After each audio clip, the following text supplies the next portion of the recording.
Hi, my name is Trevor Dunn, and these are the films I watched from December 24th to the 30th. On December 24th, I watched It's a Wonderful Life, directed by Frank Capra. Jimmy Stewart plays George Bailey, a well-meaning businessman who is loved by all in the town of Bedford Falls. The film takes us through George's life as we see the impact he's made on others. One night, his Uncle Billy loses all their money, sending George into a tailspin.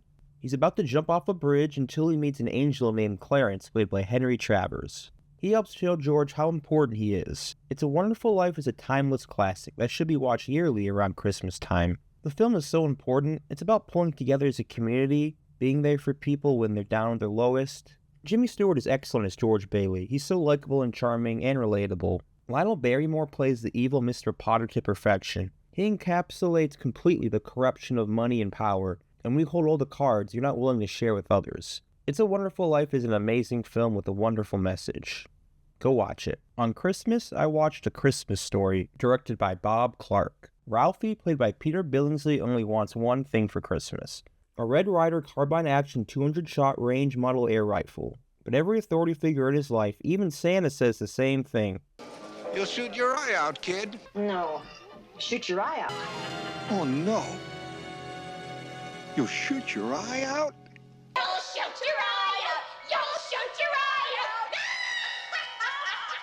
But Ralphie is determined to convince his parents to get it for him, while also navigating school, bullies, and other misadventures. I love this film. I think it's the funniest Christmas movie. It's extremely well paced. Every 10 minutes there's a new hilarious scene. The narration by Gene Shepard makes the film. Hearing all these adult thoughts come out of a 10-year-old always cracks me up. A Christmas Story is a classic that needs to be watched every Christmas.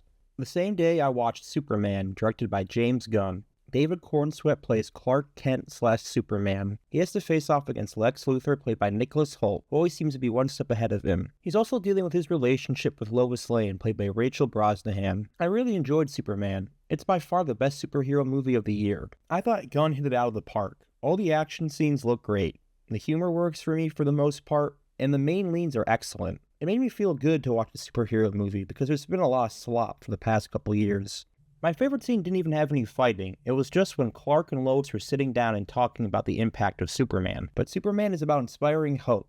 Superman is a great superhero story. On December 26th, I watched Silver Linings Playbook, directed by David O. Russell. Bradley Cooper plays Pat Solitano, a history teacher with mental issues. After spending some time in an institution, he loses his job, his wife leaves him, and he's living with his parents. The one silver lining is he meets Tiffany, played by Jennifer Lawrence, who's been struggling ever since her husband died. The two form a connection, and Tiffany agrees to send Pat's wife letters if he agrees to enter in a dance competition with her.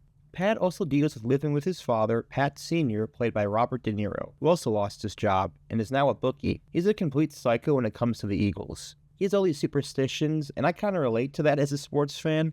There's so many dumb rituals I do for some reason I believe that they will have an outcome on the game. I really liked Silver Linings Playbook. Seeing Tiffany and Pat grow together is really satisfying and lovely. I just want to see these two crazy kids make it work. Go check out Silver Linings Playbook. It's a great drama with a lot of laughs.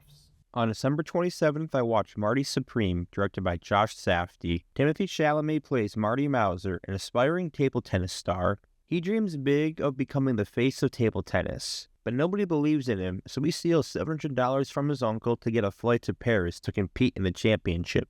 Marty gets on plenty of misadventures, smooth-talking and scamming anyone who comes into contact, especially his friends and family. The only thing he knows besides ping pong is hustling. I love Marty Supreme. The sports scenes are so exhilarating. It actually got me invested into ping pong. The Safdies are great at showing one day in the life of their characters and how anxiety-filled they can be. Timmy is great as Marty. I think he's a lock for a Best Actor nomination at the Oscars. Odessa Azion and Gwyneth Paltrow were both great as the two women in Marty's life. And just like his other films, Josh gets non-actors in key roles. Kevin O'Leary and Tyler the Creator are both surprisingly fun. Go see Marty Supreme in theaters. It's the best sports film of the year.